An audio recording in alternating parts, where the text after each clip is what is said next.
Boy, it's November and the rain sure is back. And I got this Roubaix here, this Specialized Roubaix back in May, and I've been riding it all summer long, and it's such a great ride that I wanted to keep riding it all winter long. And I like to ride year round. I don't usually let the rain get me down. I've got some good personal gear with jackets and gloves and rain pants and all that great stuff for getting out there in the foul weather. But I had to pick up some fenders for this, and I was in Portland the other day, and I was at River City Bikes, and they happen to have these road bike fenders on display on one of their bikes down there, and these are designed specifically for 700 by 23 road tires.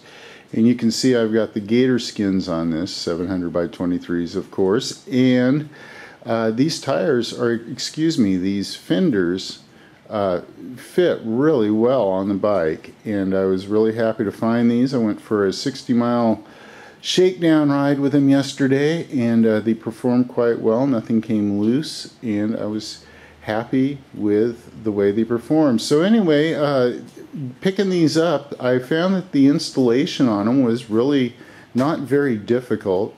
You can see right here, we'll go ahead and just take a look at how these were installed.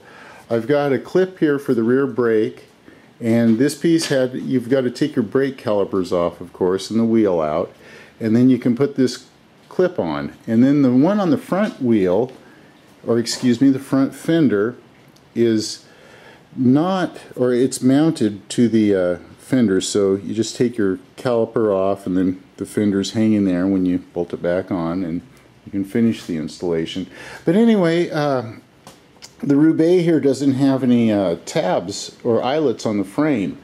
So they provide some eyelets that will go in between the skewer on the front wheel and the rear wheel and lock in between, in this case, the fork and the top of the skewer. And you can see there's a bolt right here. Now that's the only problem, is when you change it, you've either got to disconnect it at this quick release that's right here, and what this is for is if anything gets caught between the tire and the fender, the theory is this will pop apart right here. It's like a little arrow that just clicks in there and holds it in place, but that will supposedly pop apart to help keep from any damage. But anyway, you've got a 4mm bolt here that bolts into this eyelet, and that's how that attaches to your wheel. Now the only drawback to this is if you're flat, you've got to be able to take this Allen key out, or of course take that apart. And I had a flat on my ride yesterday, and it wasn't too difficult to carry a wrench with me, and just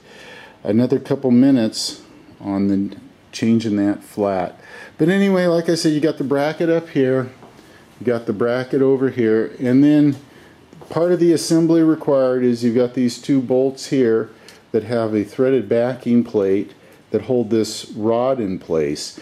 Now there's also some set screws right here that help you adjust this rod in and out so you can get your fender, of course, centered over your tire. So that's really nice to have that little adjustment there, and then the bolt here. But as you can see, these are great looking fenders, and then they also have the mud flap here on the back, which is nice to help really reduce the road spray. You can see the mud flap there on the front. But anyhow, these are great little fenders, really thin, nice metal.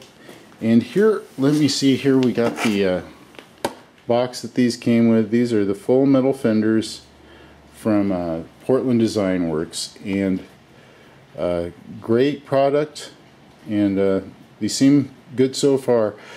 So I'll let you know if there's any problems with them. Worked great on this Roubaix, designed specifically for road bikes. So there you go. Alright, hey, I hope this video review helped somebody out there. Thanks for tuning in and watching, and have a great day.